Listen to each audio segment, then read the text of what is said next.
Major এবং major মানে selective বেসিসে মেজর এবং মাইনর দুটোই খোলা থাকবে।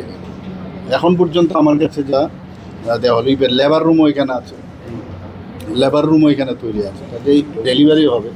তো আস্তে আস্তে করে এটাকে ডেভেলপ করবো আমরা। আরও যেসব জায়গাগুলো এখানে আছে এগুলো ওরা যখন ছেড়ে দেবে, পাসপোর্ট অফিস আছে আমাদের, যে আরবিআই আছে, তো ওরা তো ওদের জায়গাও দেওয়া হয়েছে। ওরা যখন চলে যাবে আরও এটা এক্সটেনশন হবে, মানে এটা ফুল ফ্লেজেড একটা হসপিটাল এবং মডার্নাইজ একটা হসপিটাল, কর্পোরেট স্টাইলে হবে সেটা।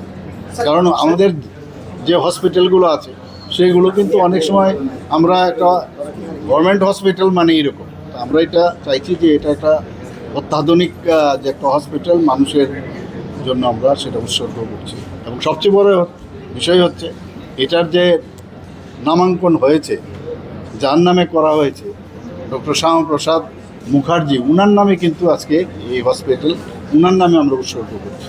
স্যার এই যে মডেল আজকে পেপারে দেখেছিলাম, কিন্তু এইরকম কোনো কে কোথার থেকে কীভাবে কে এগুলো ছাপায় আমার জানা নেই, কিন্তু এরকম এখন অবধি আমাদের ডিসিশন নেই। সিটি হাসপাতালে প্রাইভেট প্র্যাকটিস বন্ধ করার পরে সন্ধ্যায় এখানে ওপিডি খোলা কি তারই একটা না, ও তো অনেক আগের পুরনো, আমাদের এটা তো সেদিন হলো, কিন্তু আমরা তো অনেক আগের থেকে এটা ডিসিশন নিই যে 1 বছর আগেই। তো আমরা জায়গাটারও প্রপারলি ইউটিলাইজ হোক, আর এখানে সবচেয়ে পায়ে হেঁটে চলে আসতে পারবে মানুষ।